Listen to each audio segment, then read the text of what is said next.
I am Wajid Ali combo, chemistry first year chapter 6 और आज हम पढ़ने जा रहे हैं valence bond theory. Student valence I am Wajid Ali combo, chemistry first year chapter 6 और आज हम पढ़ने जा रहे हैं valence bond theory. Student valence bond theory का टॉपिक हम 2 लेक्चर्स में वाइंड अप करेंगे। तो आज उसका पार्ट ए है और नेक्स्ट लेक्चर में हम उसका पार्ट बी पढ़ेंगे। वेलेंस बॉन्ड थ्योरी को शुरू करने से पहले मैं आपको ऑर्बिटल, जो टर्म हम पढ़ के आए हैं चैप्टर 5 में, ऑर्बिटल, इस टर्म को मैं दोबारा रिवाइज करवाना चाहता हूं। तो वेलेंस बॉन्ड थ्योरी से पहले ऑर्बिटल क्या है, आइए इसको पढ़ते हैं। माय डियर स्टूडेंट, जो ऑर्बिटल है, जब आप हायर क्लासेस में जाएंगे तो वहां पे इसे हम साई से जाहिर करते, ये साई, PSI, और हम इसको वेव फंक्शन कहते हैं, wave function. The concept of orbital was introduced by Schrodinger, SCHRODINGER, Schrodinger and Dirac.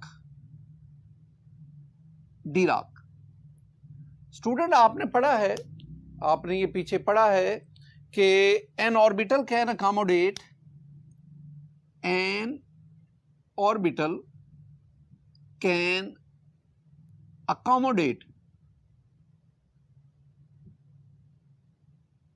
maximum 2 electrons with opposite spin। तो एक ऑर्बिटल में मैक्सिमम 2 इलेक्ट्रॉन आ सकते हैं ऑपोजिट स्पिन के साथ।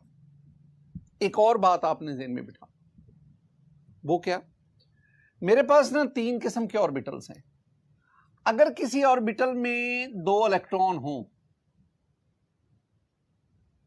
और अगर ऑर्बिटल में 1 इलेक्ट्रॉन हो और अगर ऑर्बिटल में कोई भी इलेक्ट्रॉन ना हो, 3 किस्म के ऑर्बिटल आ गए। ऐसे ऑर्बिटल जिसमें 2 इलेक्ट्रॉन होंगे, उस ऑर्बिटल को हम कहेंगे completely filled, completely filled orbital और ऑर्बिटल। और इन 2 इलेक्ट्रॉन को जो इस ऑर्बिटल में मौजूद है, माय डियर स्टूडेंट, हम इन्हें कहते हैं पेयर्ड इलेक्ट्रॉन, पेयर्ड इलेक्ट्रॉन। तो अगर किसी ऑर्बिटल में 2 इलेक्ट्रॉन है, that is called completely filled orbital, और उन इलेक्ट्रॉन्स को हम कहते हैं पेयर्ड इलेक्ट्रॉन। और जब इलेक्ट्रॉन ऑर्बिटल में पेयर्ड फॉर्म में आ जाते हैं तो वो स्टेबलाइज हो जाते हैं। दूसरी बात, अगर किसी ऑर्बिटल में 1 इलेक्ट्रॉन हो तो हम इसे कहते हैं partially field orbital. Partially field कह लें या आप इसे हाफ फिल्ड कह लें, हाफ फिल्ड। मैंने ये दोनों टर्म्स इस्तेमाल कर। और इस इलेक्ट्रॉन को जो इस ऑर्बिटल में मौजूद है, इसे हम कहते हैं अनपेयर्ड इलेक्ट्रॉन। ये बेसिक टर्मिनोलॉजीज हैं।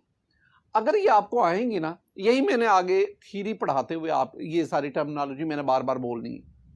और तीसरी बात, अगर किसी ऑर्बिटल में कोई इलेक्ट्रॉन ना हो, this one is called empty orbital. तो ऑर्बिटल के लिहाज से आपको ये वो बुनियादी बातें हैं जो आपको फर्स्ट ईयर लेवल तक ये आपको समझनी, ये वो टर्मिनोलॉजीज हैं जो आगे वेबीटी है, हाइब्रिडाइजेशन है, मॉलिक्यूलर ऑर्बिटल थ्योरीज है, इनको पढ़ते हुए ये चीजें आपको आनी चाहिए। माय डियर स्टूडेंट, मैं आपको ना 3 तरह के ऑर्बिटल आपके साथ शेयर करूंगा, डिस्कस करूंगा। पहले मैं आपके साथ डिस्कस करूंगा एटॉमिक ऑर्बिटल्स, एटॉमिक ऑर्बिटल्स। फिर हम पढ़ेंगे हाइब्रिड ऑर्बिटल्स, हाइब्रिड ऑर्बिटल्स। और स्टूडेंट, फिर हम पढ़ेंगे molecular orbitals.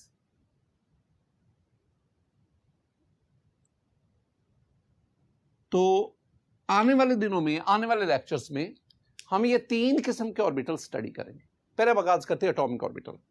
My dear student, atomic orbital में आपके पास हैं s, p x, p y, p z, d x y, d y z, d z x and so on.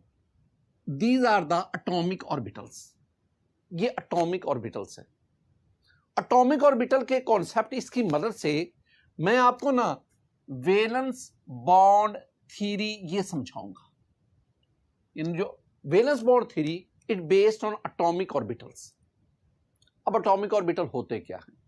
हमने ना चैप्टर 5 में जब क्वांटम नंबर पढ़ रहे थे ना, तब भी हमने एटॉमिक ऑर्बिटल का जिक्र किया था. जरा देखें स्टूडेंट, मेरे पास ये एटम है, इसके ये इलेक्ट्रॉन रिवॉल्व कर रहा है. तो पहले ये इलेक्ट्रॉन की जो है maximum the probability of finding electron is 95%. तो this one is the S orbital. और अगर आप ये देखेंगे तो ये आपके पास पी ऑर्बिटल आ गया, dumbbell shape, p x, p y, p z, dumbbell shape. और इसी तरह अगर डी ऑर्बिटल की बात करें तो ये वेरियस डी ऑर्बिटल्स भी आपके पास मौजूद है. हमने 5th चैप्टर में क्वांटम नंबर मीन ऑर्बिटल को स्टडी किया था, एटॉमिक ऑर्बिटल. अब एटॉमिक ऑर्बिटल हमें क्या बताते हैं? एटॉमिक ऑर्बिटल हमें बताते हैं AO stand for atomic orbital. My dear student, जब एटॉमिक ऑर्बिटल ओवरलैप करते हैं, ओवरलैप वीबीटी के मुताबिक, जब एटॉमिक ऑर्बिटल, कौन से atomic orbital? Partially filled, half filled. जब half filled atomic orbital overlap करेंगे तो हमारे पास कोवलेंट बॉन्ड बनता है. Covalent bond. अब ये कोवलेंट बॉन्ड दो तरह का है. एक आपके पास ये बनता है सिग्मा बॉन्ड, एक आपके पास ये बनता है पाई बॉन्ड.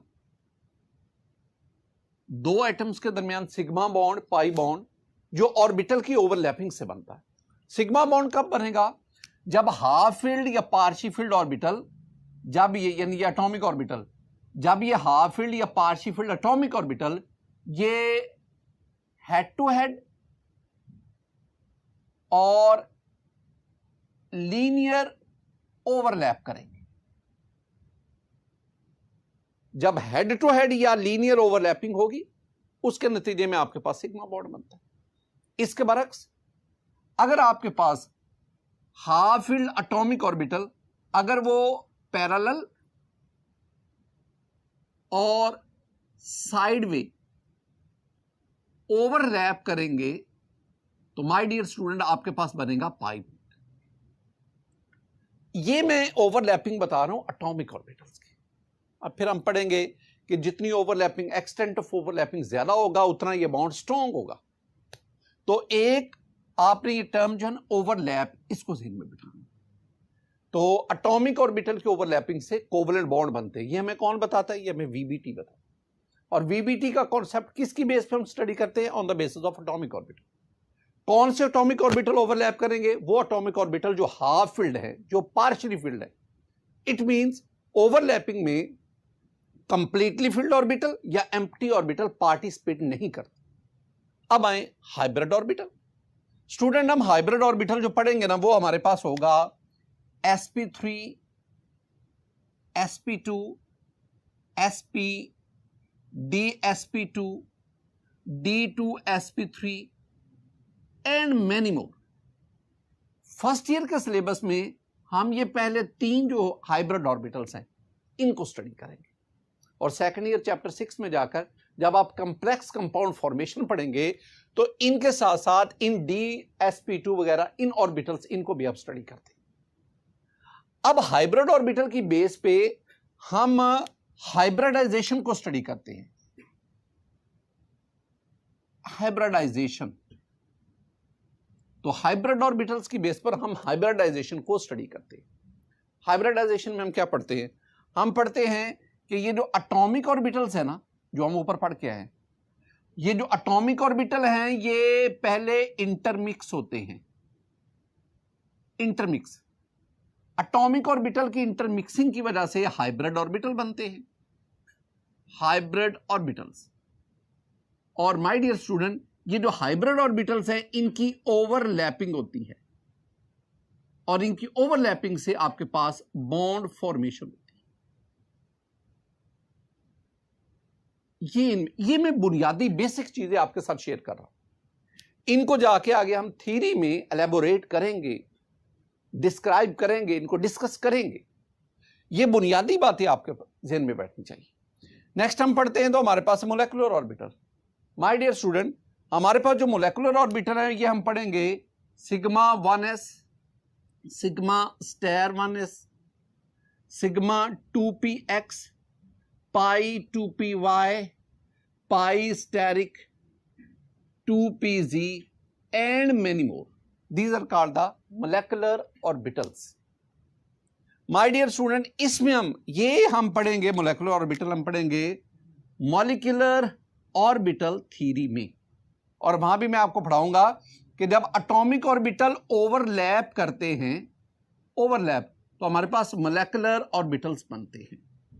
बाकी इसके बारे में जो जो चीजें हैं वो हम थ्योरी में जाकर बड़ी वजाहत के साथ, फसाहत के साथ हम इसको डिस्कस करेंगे।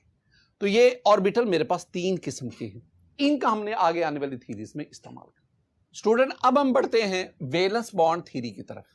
लेकिन वैलेंस बॉन्ड थ्योरी को स्टडी करने से पहले मैं आपको लीवर्स कॉन्सेप्ट और वेस्पर थ्योरी के बारे में सीधा सीधा बात करूं। My dear student, Lewis concept हमने पढ़ा था कि Lewis concept explains the bond formation. Covalent bond कैसे बनता है, आयनिक बॉन्ड कैसे बनता है, कोऑर्डिनेट कोवलेंट बॉन्ड कैसे बनता है।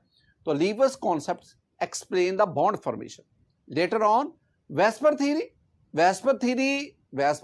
predict and explain the shapes of molecule. Vesper theory does not give the reason for the bond formation. तो इसका मतलब है फिर ऐसी थ्योरी होनी चाहिए जो हमें बॉन्ड फॉर्मेशन भी बताए, जो हमें शेप्स ऑफ मॉलिक्यूल भी बताए। तो VBT successfully not only explain the bond formation, covalent bond formation, but it also explain the shapes of molecule. ये VBT की सक्सेस है जो आपने ज़हन में।